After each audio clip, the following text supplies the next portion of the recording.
नमस्कार. संगम स्पर्धा परीक्षा केंद्रामध्ये आपले पुन्हा एकदा खूप खूप स्वागत आहे. बॉम्बे हायकोर्ट रिलेटेड हा व्हिडिओ आहे आणि याच्यामध्ये आपण डिस्कस करणार आहे की काय आहे एक्झॅक्टली रूथलेस रॅपिड रिव्हिजन. खूप कॉल्स येत आहेत स्टुडंटचे, sir ruthless rapid revision RRR जो प्रोग्राम तुम्ही सांगतात एक्झॅक्टली काय आहे. तुम्ही याला बॅच म्हणतायत, ठीक आहे. ॲक्च्युअलमध्ये जे बॅचचा कॉन्सेप्ट असतो ही बॅच नाही आहे, ठीक आहे. It is not a batch की ज्यामध्ये काही शिकवलं जाईल, काय म्हणजे काहीतरी तुम्हाला दिलं जाईल, असं काहीही नाही आहे, ठीक आहे. काहीतरी नवीन शिकण्याची वेळ गेलेली आहे. Okay, to be very frank, 10-12 दिवस तुम्हाला मिळत आहेत. त्यामध्ये तुम्ही काहीतरी नवीन नोट्स घेणार, त्या वाचणार, त्याच्यासाठी तुमच्याकडे वेळच नाही आता, ठीक आहे. सो रूथलेस रॅपिड रिव्हिजन हा प्रोग्राम कुठून आला, तर हा प्रोग्राम ॲक्च्युली आम्ही या अगोदर दिल्लीला कंडक्ट केलेला आणि या मागच्या वर्षी आपण बॉम्बे हायकोर्टसाठी कंडक्ट केलेला, ठीक आहे. बऱ्यापैकी सक्सेस, एक जवळजवळ 70-75% असेल सक्सेस. म्हणजे बघा 35-40 पोरं होते, तर त्यापैकी 25 पोरं सिलेक्ट झाले. 35 पोरं सिलेक्ट झाले होते इंटरव्ह्यूसाठी ह्या प्रोग्रामच्या अंतर्गत, पण 25 सिलेक्ट झाले, म्हणून मी 70-75% म्हणतो आहे, म्हणजे फायनल इंटरव्ह्यूनंतर. सो काय असतं ह्या प्रोग्राममध्ये, जे मी नेहमी बोलत असतो तुम्हाला, की क्लासेस जॉईन करून कुणीही पास होऊ शकत नाही, है ना. सर मी हा क्लास जॉईन केला, सर मी अमकं केलं ढमकं केलं, नाही. क्लासेस जॉईन करून पास होऊ शकत नाही. क्लासेसवाले म्हणू पण शकत नाही की आमच्यामुळे पास झाले, ठीक आहे. ह्या प्रोग्राममुळे पास झाले हे म्हणू शकतात. कारण काय? कारण हे आहे की दिस इज नॉट समथिंग की आम्ही तुम्हाला बसवणार आणि शिकवणार, चला हे नाही. ह्या प्रोग्राममध्ये हे आहे की आम्ही तुम्हाला अभ्यास करायला लावणार. हा प्रोग्राम काही शिकवणं वगैरेचा नाही. इथे फक्त टीचर्स बसलेले राहणार, समोर तुम्ही विद्यार्थी बसलेले राहणार आणि तुम्ही करणार अभ्यास. तुमचं काम फक्त एकच आहे, जास्तीत जास्त वाचन करायचं. आमचं काम एक आहे, तुमच्याकडून करवून घ्यायचं. आता सर तुम्ही करवून कसे घेणार, आम्ही तर इथं लायब्ररीत बसून पण अभ्यास करतो, तुम्ही आम्हाला टाईम टेबल देऊन टाका. करवून कसं घेणार आहे? डे 1 फॉर एक्झाम्पल, पहिला दिवस तुम्हाला दिलं जाईल इंग्लिश, ठीक आहे. आता एक टाईम टेबल बनेल, मी आता एक रफली सांगतो. समजा इंग्लिशचं तुम्हाला शेड्यूल दिला, संध्याकाळपर्यंत इंग्लिश तुम्हाला इतकं वाचायचंच आहे, शेवटला यू मस्ट आहे त्यात, ठीक आहे. Must read. संध्याकाळपर्यंत तुम्ही ते वाचलं तर तुम्ही सांगितलं सरांना येऊन, समजा समोर येऊन, की सर हे माझं हा टॉपिक एवढा, तुम्ही जो 2 तासाचा, म्हणजे आपण एक पूर्ण तुम्हाला 12 तासाचं बनवून देणार, त्यामध्ये तुम्हाला 2 तास 2 तास 2 तास 2 तास 2 तास 2 तास 2 तास असं डिवाईड करून देणार. ह्या 2 तासात एवढे चॅप्टर, ह्या 2 तासात एवढे चॅप्टर, ह्या 2 तासात एवढे चॅप्टर. ते तुमच्या मनावर नाही राहणार की सर 2 तासानंतर माझं झालं, ते आमच्या मनावर राहील. झालं, ठीक आहे, तू म्हणतोय झालं, इकडे ये, पुस्तक दाखव, वाचू दे मला, मी तुला प्रश्न विचारतो. हां ओके, आता मला वाटतंय झालं, पुढे धकू. हे कंप्लीट आपल्याला 12 तास करायचं आहे. आता एक विचार करा, एखाद्या विद्यार्थ्याचं नाही झालं 2 तासात, तर मग काय? जर विद्यार्थ्याचं नाही झालं त्या 2 तासात, त्यामुळे ह्या कोर्समध्ये नाव रूथलेस असं टाकलेलं आहे, निर्दयी, ठीक आहे. एक मराठीत तसं असं काहीतरी हे होतं. रूथलेस का? नॉर्मल अभ्यास पास नाही करू शकत, आता नॉर्मल नाही, आता काहीतरी आपल्याला खूप जास्त मेहनत घ्यावी लागेल. तर रूथलेस याच्यामुळे याच्या पुढे नाव, की जर तुमचं वेळेत झालं नाही तर तुम्हाला त्या वेळेच्या पेक्षा जास्त थांबावं लागेल. जर सर्व मुले 6 वाजता निघून जात आहेत, 7 वाजता निघून जात आहेत, तर तुम्हाला 8, 9, 10, 11, 12पर्यंत बसावं लागेल, ठीक आहे. अभ्यास करावा लागेल. पहिल्या दिवशी मे बी 10-12 पोरं राहतील 12 वाजेपर्यंत, मागच्या वेळेसही होते, ठीक आहे. बट दुसऱ्या दिवशी तो आकडा कमी होतो. ते मुलं काय करतात मग, त्यामध्ये 2 प्रकारे कमी होतो. एक प्रकारे असा कमी होतो की जे राहिलेत ना 12 वाजेपर्यंत, ज्यांना जाऊ देत नाही आपण, त्यानंतर आम्हाला जायचं आहे, तर ते दुसऱ्या दिवशी जे लवकर गेलेत, ज्यांचा टार्गेट कंप्लीट व्हायच्या अगोदर गेलेत, जे हारले, जे शिपाई पडले, ठीक आहे, युद्धात, तर ते युद्धात दुसऱ्या दिवशी हजर होऊ शकत नाही. ते दुसऱ्या दिवशी इथे येऊ शकत नाही. पाया पडा, काहीही करा, काहीही करून होऊ शकत नाही, कारण की तुम्ही ह्या युद्धासाठी बनलेलेच नाही आहे, है ना. जर तुम्ही एवढ्या वेळेत हे करू शकत नाही आहे आणि बाकीचे मुलं करतायत, तर मग तुम्ही बनलेले नाही. तुम्ही कॉम्पिटिशनमध्ये अभ्यासातच हारले, कॉम्पिटिशनमध्ये परीक्षेमध्ये जाऊन काय करणार?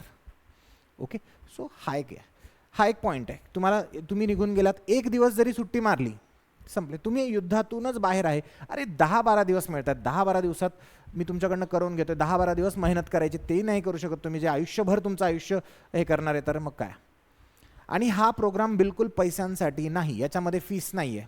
200 रुपये जे घेतोय ते फक्त जस्ट की यार मुलाला वाटावं, यार 200 भरले, कमीत कमी जातो, त्यासाठी याच्यामध्ये तुमचं सकाळपासून तुम्ही येणार, तुमचं जेवण राहणार दुपारचं, संध्याकाळचं जेवण तुम्ही मॅनेज करा, तुमचं जेवण संगमकडे आहे, इथे तुम्हाला फॅन AC सगळे हा खर्च सगळा संगमवरती आहे. ठीक आहे, ह्याचं मी तुमच्याकडनं काहीच पैसे घेत नाही, 0 पैसे घेतात. एक असा ह्या हिशोबाने विचार करू शकता तुम्ही. पैसे नाही, आता मला बघायचं तुम्ही मेहनत कशी करतात. ठीक आहे, माझा गोल आहे की मुलांना मेहनत कशी करायची शिकवायचं.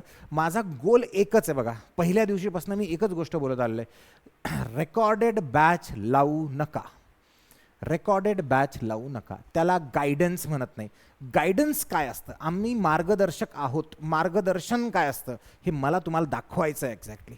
हे रेकॉर्डेड मेलेले लोक बोलत आहेत, ते रेकॉर्डेडमध्ये तुमच्यासोबत जिवंत लोकांसोबत राहायला शिका, गायडन्स घ्या आमचं. ठीक आहे, गायडन्सनी तुम्ही पुढे जाल. तुम्ही म्हणजे मला हे प्रूफ करायचं आहे. ठीक आहे, जे मागच्या वर्षी केलं ह्या वर्षी मोठ्या स्केलवर करतोय आपण. ठीक आहे, त्या वर्षी मे बी 100 मुलं राहतील. ठीक आहे, तो प्रोग्रामबद्दल सांगत होतो मी. तर हा प्रोग्राम असा आहे की एक टाइम टेबल दिला जाईल, दिवसातला शेड्यूल दिला जाईल, दिवसातला शेड्यूल तुम्हाला कंप्लीट करायचा आहे. काहीही शिकवलं जाणार नाही. ओके, काहीही नोट्स दिले जाणार नाही.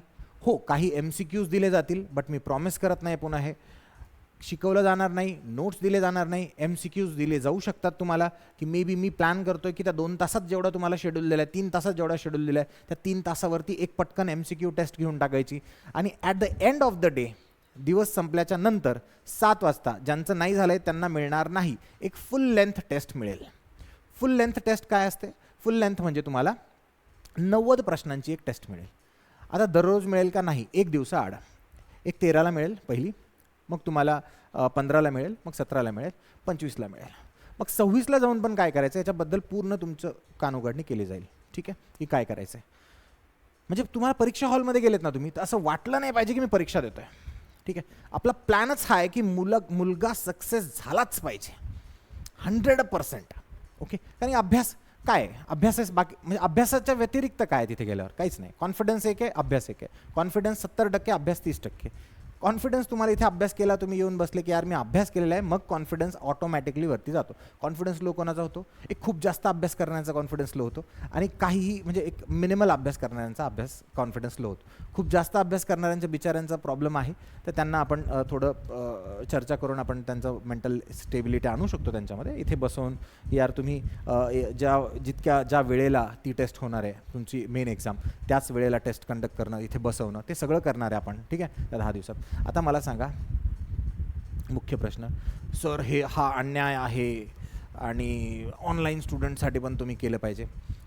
मला कॉमेंटमध्ये एका विद्यार्थ्याने काहीतरी आयडिया सांगा, एक आयडिया सांगा की सर तुम्ही ऑनलाईनमध्ये असं करू शकतात, आणि मला वाटावी ती आयडिया की हां इफेक्टिव्ह आहे, तर मी करतो.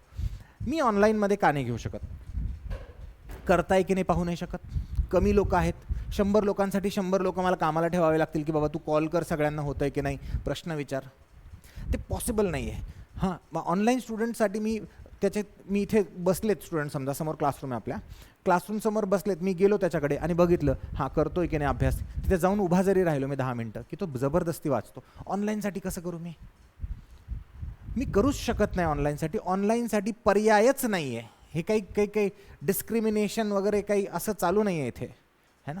पर्याय नाही आहे. म्हणून रुथलेस रॅपिड रिव्हिजन काय आहे बघा, मी तुम्हाला सांगितलं, पोरं येणार, इथे बसणार, त्यांच्याच नोट्स आणणार. आता तुम्हाला ऑब्व्हियसली त्यांच्या नोट्स आणणार, म्हणजे इथे मला समास टॉपिक जर दिला आहे मी, तर सगळ्यांच्या नोट्समध्ये समास तर असणारच आहे, है ना. त्यांच्याच नोट्स आणणार आहे, तुम्ही तुमच्याच नोट्स आणायचे आहे, तुमचा पेन, तुमचं कागद, तुमचं पेन्सिल, सगळं तुमचं, जागा माझी, मार्गदर्शन माझं, बस हे बघणार.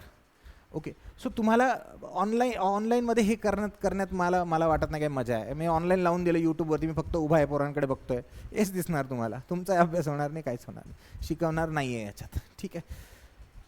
त्यानंतर अजून काय डाऊट होते? राहायचं सगळ्यात मेजर. मी पैसे घेत नाही आहे तुमच्याकडून. ओके, खाणं एक वेळ माझ्याकडे आहे, संध्याकाळचं खायचं तुम्हाला करायचं आहे, आणि राहायचं तुम्हाला करायचं आहे. ठीक आहे. 10-15 दिवसाची मे बी असं समजा की मी तुमच्याकडनं 1200-1300 रुपये फीस घेऊन टाकली, 1200-1300-1500 रुपये फीस घेऊन टाकली. तुम्ही राहा आणि तुमचं खाणं करून घ्या 10-12 दिवसाचे हे जे काय असतील ते. ठीक आहे, समजा फीस घेतली, असं समजून घ्या की फीस देऊन चाललो आहे मी फ्री ऑफ कॉस्ट घेतो आहे ना. मग तुम्ही समजून घ्या की सर फी घेत आहेत आमच्याकडनं, 1500 रुपये फीस आहे, आणि तसं तुम्ही बाहेर राहण्याचं करून घ्या. सर कुठे राहायचं, काय राहायचं मला माहिती नाही. खूप अजून प्रॉब्लेम्स आहेत. मुलींचे मेजरली जरा जास्त प्रॉब्लेम असतात की त्या येऊ शकत नाही, इंडिपेंडेंटली इंडिव्हिज्युअली फिरू शकत नाही, सिक्युरिटी सेफ्टी इश्यूज असतात. ओके, बट याच्यामध्ये तुम्ही संभाजीनगरला कोणी रिलेटिव्ह असं कोणी असेल तर त्या प्रकारे येऊन राहू शकता. ठीक आहे, राहू शकतात, बघू शकतात. मला कुठलाही काहीही हॉस्टेल माहिती नाही आहे. ठीक आहे, मी तुम्हाला हॉस्टेल सांगितलं जरी तर तुम्हाला असं वाटेल की सर असं नाही, हॉस्टेल थ्रू कमवत आहे. मला माहितीच नाही आहे. ठीक आहे, मी इन्फॉर्मेशनही काढणार नाही आहे, काहीच नाही.